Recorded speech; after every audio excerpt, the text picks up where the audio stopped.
Programa Santa Fé, um oferecimento Paróquia Santa Rita, construindo a comunidade dos sonhos.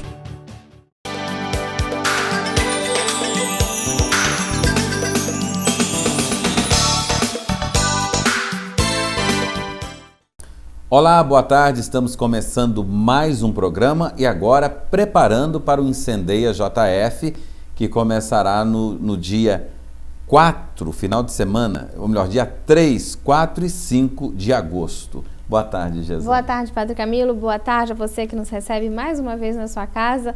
A gente chega com alegria e com a missão de levar a visita de Santa Rita até a sua casa para que ela possa abençoar você e sua família e o seu lar.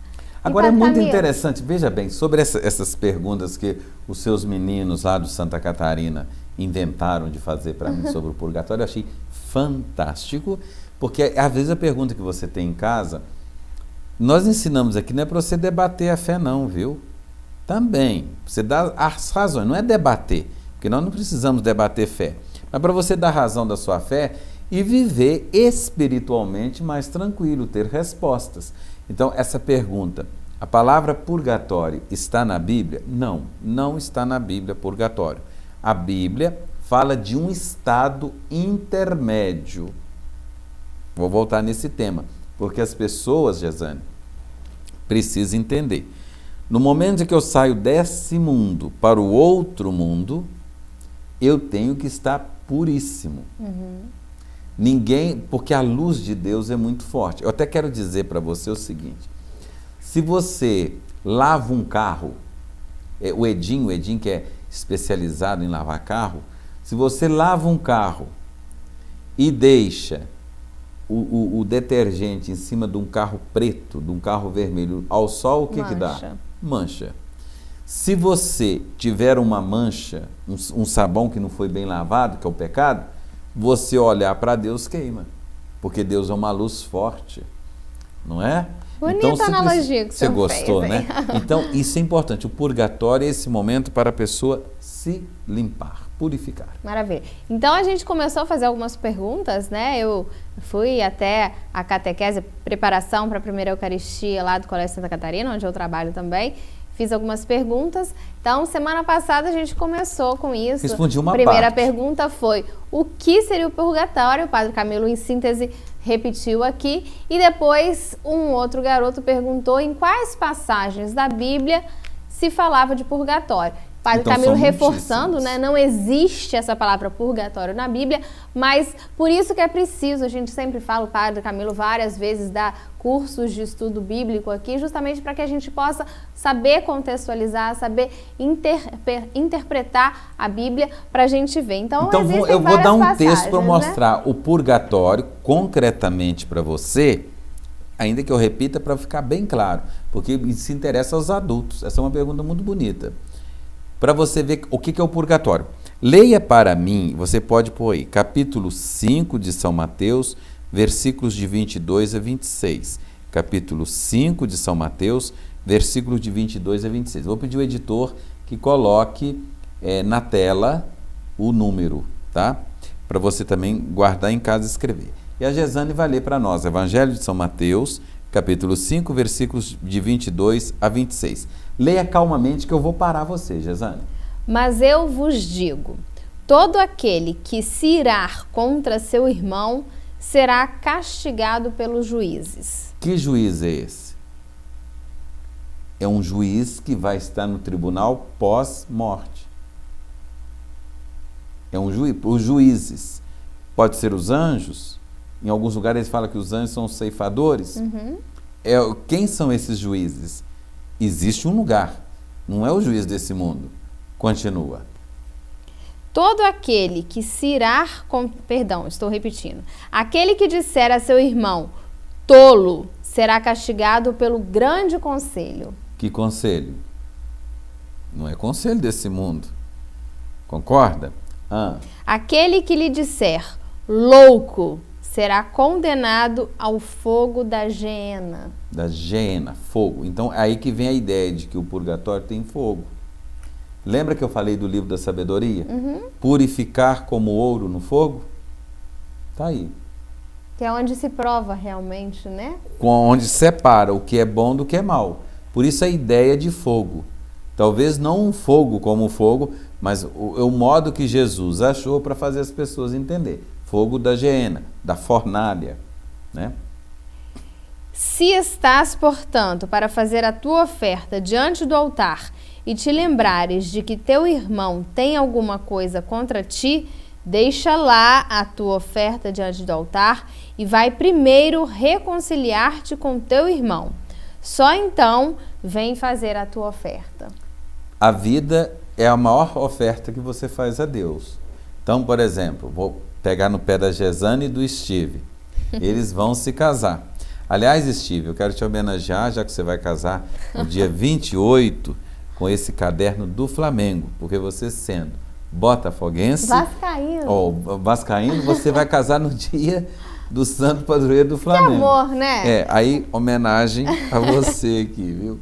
Mas veja, então você imagina, é muito importante, a vida é uma grande oferta. Então você vai se casar, você vai consagrar sua vida a Deus no amor ao Steve e aos filhos que Deus vos confiar.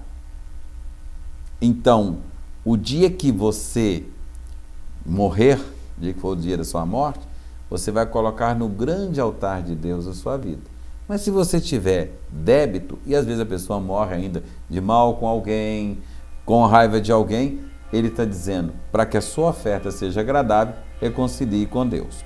Maravilha. Outra passagem, já terminou aí.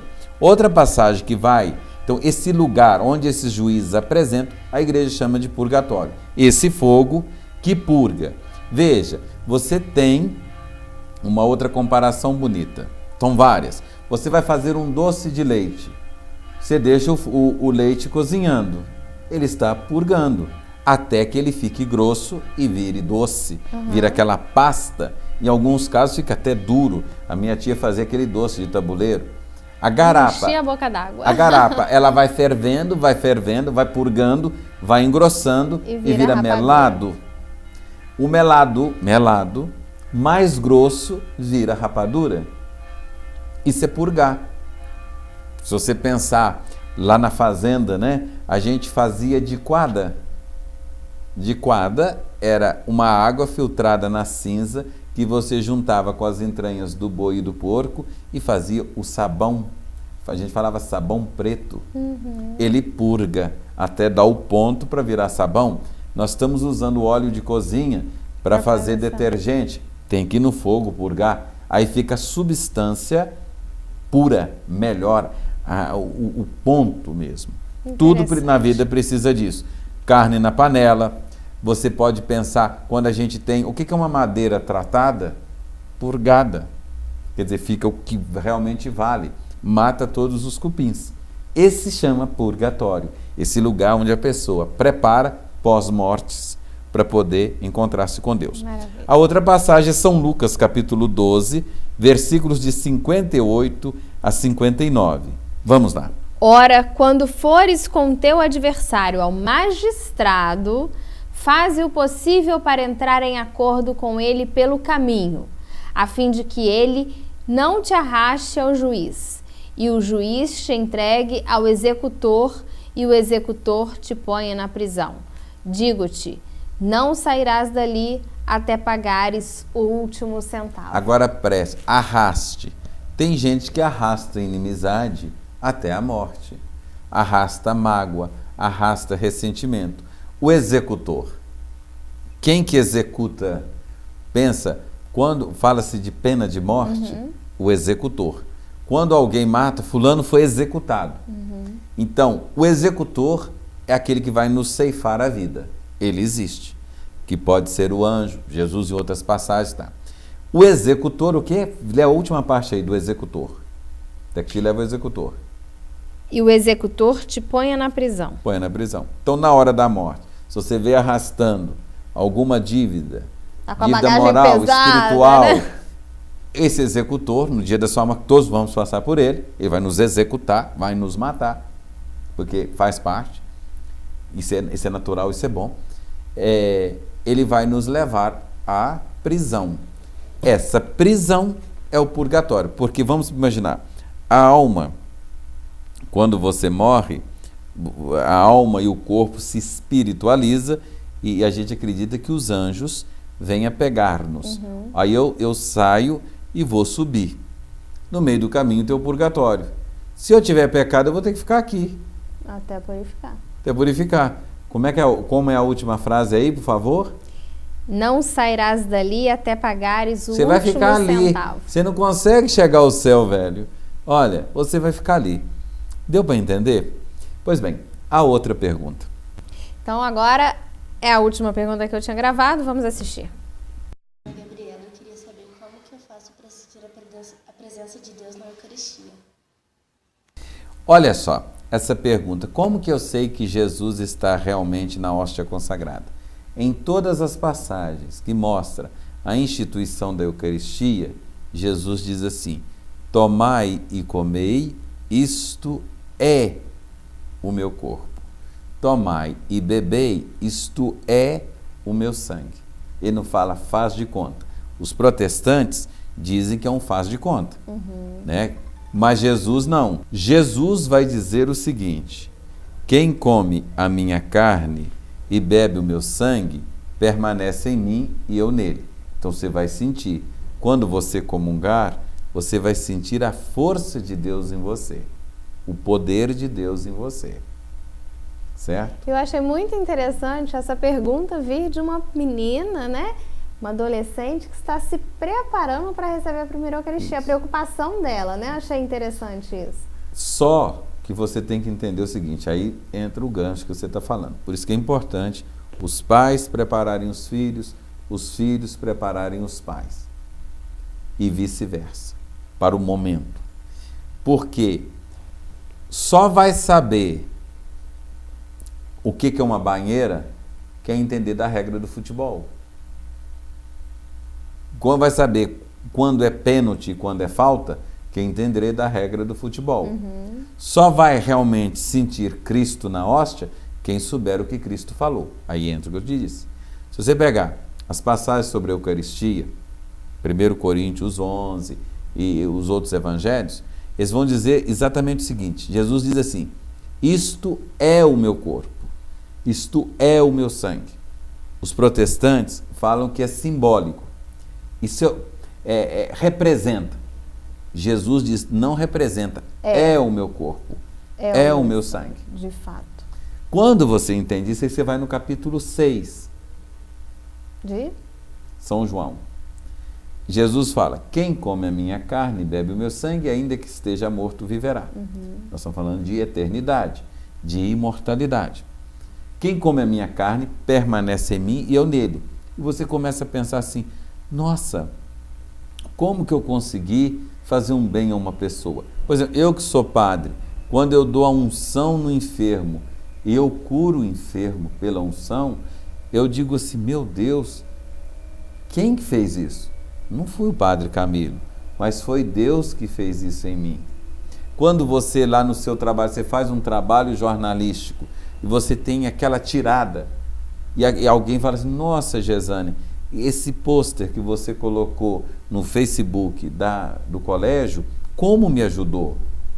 Não foi você que fez, é Cristo, na comunhão que você recebeu, na ação do Espírito Santo, que fez você ser esse sinal de Deus.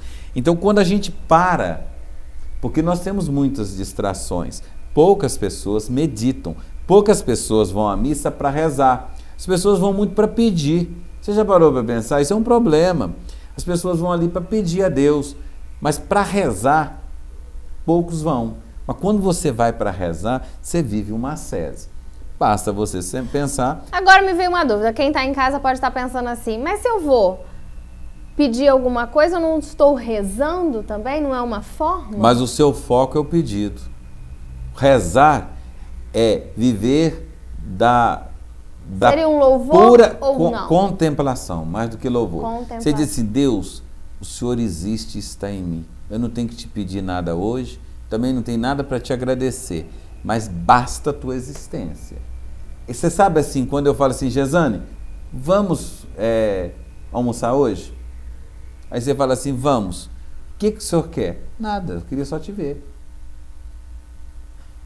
É diferente, assim, Gesane, vamos almoçar hoje? Aí você vai almoçar comigo. Eu falo assim, ô Gesane, eu gostaria de que você me ajudasse a montar o programa DNA da Fé. Foi bom almoçar junto? Foi. Mas eu te pedi um favor. Tinha um propósito. Eu tinha um propósito. Agora, quando eu chamo você para almoçar, o que é? Não, eu queria estar com você. Deu saudade. Às vezes a gente faz isso com amigos, né? Olha, quanto tempo que eu não te vi, vamos almoçar hoje? E o cara vem na sua casa, almoça com você e tal, do nada. O Rubem Alves tem uma expressão muito bonita, ser amigo de Deus. Mas ele usa, o que é o amigo? O amigo é aquele que vive da inutilidade de ser. Ele não é seu amigo porque ele é útil, basta ser amigo. É como a árvore que não tem odor, suave odor para fazer perfumes, nem é boa para lenha. Para o lenhador, ela não é boa de fogo. Mas nada impede que a gente vá à missa mas também olha para fazer só, um pedido de vez em sim, quando. mas né, presta atenção. Não, eu vou chegar lá. Mas a árvore, ela está ali para fazer sombra para o viajante e ninho para os pássaros. Você pode ir e pedir, mas você não pode ir só para isso. Exatamente. É aí isso que tá a eu diferença. ia colocar aqui. Que não vá apenas pela dor, mas também por amor, né? Sobretudo pelo amor. Eu fico muito preocupado com as seitas, com os pentecostais, que falam, se você quer uma casa, você vem cá. Se você quer um carro, você vem cá. Olha, a gente não ama a Deus pedindo coisas. Isso é ruim, tem caído no coração das pessoas, e as pessoas acham que vão à igreja só para pedir. A gente tem que ir por nada. Nesses 21 anos de padre, eu quero lembrar da Edna. A Edna eu atendi em confissão em Barbacena, no Jubileu, em 1998. Está chegando em Santos Dumont, no Jubileu do Santuário. Isso marcou tanto o senhor que o senhor lembra Lembro, até a data. porque eu pedi a ela, falei assim, Edna, eu posso falar isso? Chegou uma moça muito bonita no meu confessionário e falou assim, eu vim aqui para nada. Eu falei, mas como assim? Qual o seu suspeito? Não, porque eu conversando com o padre Joaquim já falecido, de Barbacena, um senhor muito sábio, ele falou para mim, a gente não vai no confessionário só quando tem pecado. Às vezes, conversando com o padre, a gente se descobre pecador. Eu achei aquilo tão bonito. Era uma moça de uns 33 anos, ela era mais velha que eu. Na época eu tinha 28 anos. Porque aí depois a gente conversou 40 minutos. E ela disse assim, tá vendo, padre? Esse que eu estou te acabando de dizer, eu não tinha noção que eu tinha cometido. Foi aqui falando com você. Então, a gente não vai à missa só quando precisa. A gente vai por ir, porque somos amigos de Deus. O Frei Clodovis Boff, um grande teólogo, ele é irmão do Leonardo. Perguntou para ele assim, mas por que eu tenho que amar a Deus? Ele falou assim, por você, porque Deus com o seu amor, ele é Deus. Você sem o amor de Deus é mais frio, mais frágil. Você tendo o amor de Deus, você amando a Deus, é como se você revitalizasse o seu amor. Não amando a Deus, você fica frágil. Mas se você amar a Deus, Deus será Deus, o seu amor não faz falta nenhuma para Deus. Mas ter o amor seu a Deus faz falta para você. Olha que show. Maravilha. Bom, e com essa reflexão a gente encerra esse primeiro bloco. Espero que vocês tenham aí, entendido melhor o que é o purgatório e saber a importância de realmente estudar para entender e contextualizar a Bíblia. A gente vai para um rápido intervalo, já voltamos já com bênção da água. Separe o seu copo, é um instante só. A Paróquia de Santa Rita oferece uma ótima oportunidade para você presentear e aperfeiçoar seus conhecimentos. Temos livros, CDs, DVDs, camisas, quadros e imagens religiosas.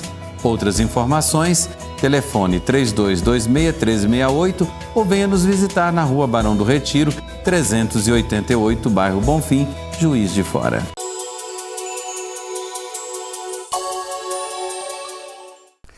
Pois bem, a gente gostaria que você pensasse como é a refeição na sua casa, como você celebra a mesa dos alimentos, do café da manhã, do almoço. Vocês em família costumam se sentar juntos em torno da mesa? Olha, a Gesane preparou uma reflexão muito bonita para você. Oi, Padre Camilo, eu li um artigo muito interessante publicado no jornal o Globo desse último domingo, de autoria do Frei Beto, e gostaria de compartilhar aqui com vocês porque eu acho que em cima desse texto a gente consegue fazer algumas reflexões. Bom, o título é O Pão Nosso de Cada Dia. Comer é liturgia. Estendemos a toalha, dispomos os talheres, sentamos à mesa, comungamos os alimentos com parentes e amigos. Para nós, seres humanos, comer não é ato meramente biológico, é obra de arte. Não avançamos nos alimentos como fazem os urubus ao encontrar uma carniça ou os cães ao rasgar com os dentes a carne presa ao osso. Para nós humanos, comer é um ritual, uma festa. Comemos com a boca, com os olhos, com o odor, com a pele. O apetite acorda ao escutarmos os chiados da fritura, o borbulhar da sopa ou sentir o perfume do soufflé. É grave desfeita não homenagear quem, com tanto esmero, prepara alimentos.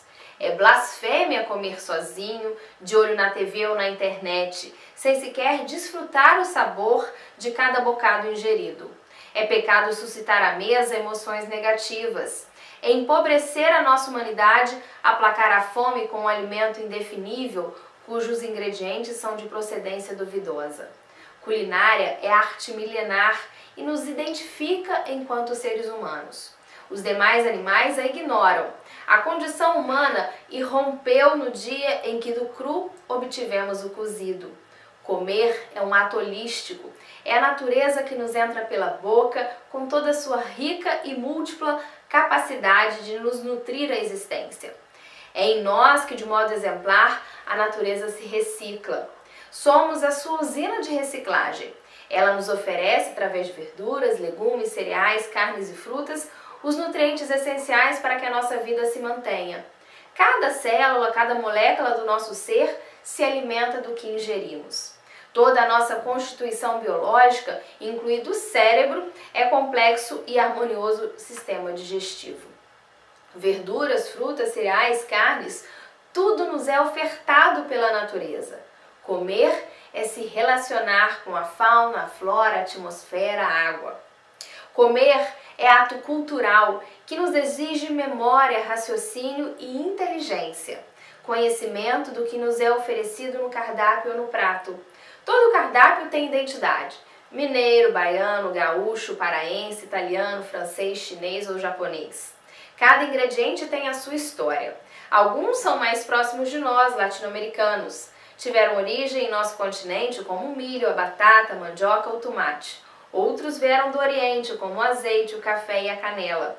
Comer, portanto, exige memória, não enquanto guardião do conhecimento, e sim a vocação da identidade familiar, étnica, provinciana e nacional. Como reage um mineiro radicado na Austrália ao se deparar com feijão tropeiro ou canjiquinha de costelinha com porco? E o gaúcho ao ingressar em uma churrascaria de Nova York? No prato à nossa frente, há muito mais do que a combinação de certos ingredientes. Há a lembrança da avó, da mãe, da antiga cozinheira da família, do tio que gostava de pilotar um fogão. Há recordações da infância e dos tempos de antanho. Por que segregar certos alimentos? São eles que nos fazem mal ou somos nós que não sabemos prepará-los adequadamente?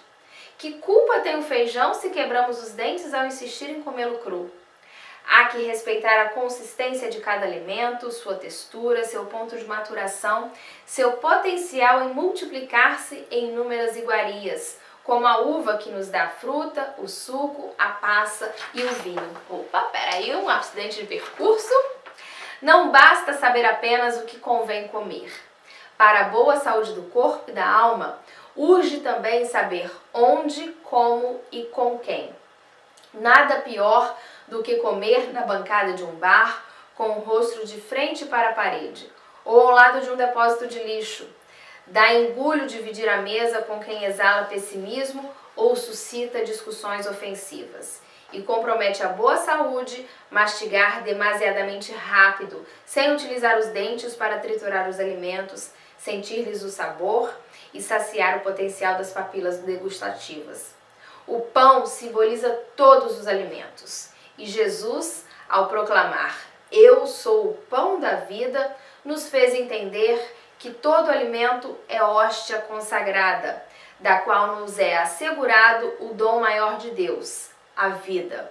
Portanto, não há pecado ou crime mais hediondo do que desperdiçar alimentos ou condenar multidões à fome. E aqui eu deixo essa reflexão, então, né? O poder da Eucaristia, a gente entender, né, que realmente comer é um ritual, que ao comer a hóstia você está se consagrando a Jesus, né, a hóstia consagrada, e também refletir a respeito, a gente sabe, né, hoje em dia as famílias não se reúnem mais ao redor da mesa. Antigamente a gente tinha aquela tradição, cada um tinha o seu lugarzinho marcado, todos comiam juntos. A gente deve retomar isso, né? Hoje em dia as crianças, cada hora um almoça num horário da família, as crianças almoçam vendo televisão, no celular, ou seja, perdeu-se esse ritual, essa coisa de antigamente, de que as famílias se reuniam ali em volta da mesa e de agradecer pelo alimento, pelo pão nosso de cada dia. Então acho que esse texto nos leva a refletir sobre isso, não é mesmo, Padre Camilo? O que o senhor acha? Então, após perceber o quanto é importante sentar-se ao redor da mesa, eu gostaria de convidar você, se ainda não adquiriu, a Folha de Santa Rita com a programação do Incendeia JF. O Incendeia JF acontece nos dias 4, 5 e 6 de agosto, aqui na Paróquia de Santa Rita. O Incendeia é a festa do Divino Espírito Santo na Paróquia de Santa Rita, que, aliás, o Papa Leão XIII declarou importante que as paróquias celebrem o Divino Espírito Santo. O Divino Espírito Santo que nos inspira, o Divino Espírito Santo que nos dá uma vida interior, o Divino Espírito Santo que nos faz unidos a Deus. Pois bem, este ano o tema é: o Espírito virá sobre você e o poder do Altíssimo te cobrirá com sua sombra. Evangelho de São Lucas, capítulo 1, versículo 35. Mas você que agora está nos assistindo, você já abriu a graça do Espírito Santo? Já deixou o derramamento das graças, dos dons do Espírito vir sobre você? Então, eu quero até te fazer um convite para nessa semana, 5 horas da tarde, na Rádio Catedral 102,3 FM, Rádio Catedral 102,3 FM, você me ouvir. Eu vou estar fazendo uma catequese sobre o Espírito Santo e o livro Cerco de Jericó, do Padre Gambarini. Veja bem, olha que mamata, meu amigo, que nós preparamos para você. No dia 4, 5 e 6 de agosto, temos o Incendeia. Então, é o momento em que as pessoas vêm para receberem o Espírito Santo. E veja, no dia 28 deste mês, 28 de julho, é o dia da Missa da Saúde. A igreja lota para essa missa.